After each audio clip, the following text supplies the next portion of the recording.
Viramgam railway line પર વરસાદી પાણી ફરી વળ્યા છે ત્યારે છોરડી રેલવે સ્ટેશન પાસે રેલવે ટ્રેક પર વરસાદી પાણી ભરાયેલા જોવા મળી રહ્યા છે। સૌરાષ્ટ્ર અને કચ્છ તરફ જતી રેલવે પર અહીંયા ધીમી ગતિએ ચાલી રહી છે ત્યારે સૌરાષ્ટ્ર અને કચ્છ તરફ જતી અનેક ટ્રેનો 2 થી 3 કલાક મોડી છે। અમદાવાદ તરફ જતી ટ્રેન પણ રદ કરવામાં આવી છે।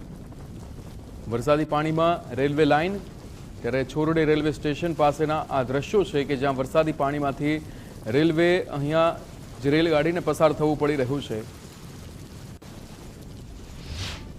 અમદાવાદના ગ્રામ્ય વિસ્તારમાં ભારે વરસાદ પડવાને કારણે રેલવે ટ્રેક હોય કે રાજ્યના ધોરીમાર્ગ હોય તમામ જગ્યાએ વરસાદી પાણી જે છે ફરી વળ્યા છે।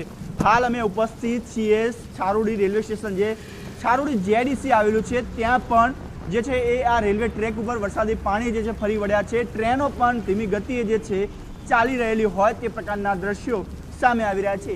એક બાજુ અમદાવાદથી વિરમગામ જતો જે માર્ગ છે જે મુખ્યત્વે કચ્છ અને સૌરાષ્ટ્રને જોડતો માર્ગ છે ત્યાં પણ વરસાદી પાણી ભરી વળ્યા છે ત્યારે બીજી બાજુ સૌરાષ્ટ્ર અને કચ્છમાં જતી રેલવે લાઇન પર પણ જે છે વરસાદી પાણી જે છે તેનો ભરાવો થયો છે જેના કારણે ટ્રેનો જે છે ખૂબ જ ધીમી ગતિએ ચાલી રહી છે ત્યારે અમુક ટ્રેનો જે છે તેને પણ બંધ કરવાની ફરજ પડી છે। બીજી બાજુ રોડ ઉપરના દ્રશ્યો જે સાણંદ જીઆઈડીસીની અંદર તરફ જવાનો રસ્તો છે ત્યાં પણ વરસાદી પાણી જે છે એ ફરી વળેલા જોવા મળી રહ્યા છે। સાથે સાથે આજુબાજુના જે ગામો છે ત્યાં પણ કમર સુધીના જે વરસાદી પાણી જે છે તે ભરાયેલા જોવા મળી રહ્યા છે જેના કારણે જનજીવન ઉપર ખૂબ મોટી અસર પણ જોવા મળી રહી છે। અમદાવાદ ગ્રામ્ય પોલીસ દ્વારા પણ ગઈ રાત્રે અનેક લોકોના રેસ્ક્યુ જે છે તે કરવામાં આવ્યા હતા ત્યારે આજે પણ હજુ રેસ્ક્યુની કામગીરી જે સતત જે છે ચાલી રહી છે પરંતુ વાહન વ્યવહાર માટે સૌથી મોટા સમાચારની જો વાત કરવામાં આવે તો વાહન વ્યવહાર માટે અમદાવાદથી વિરમગામ જતા જે રોડ ઉપર છે તેની અંદર તમામ જે એસટી બસો છે તેને ડાયવર્ટ કરવાની પણ ફરજ પડી છે।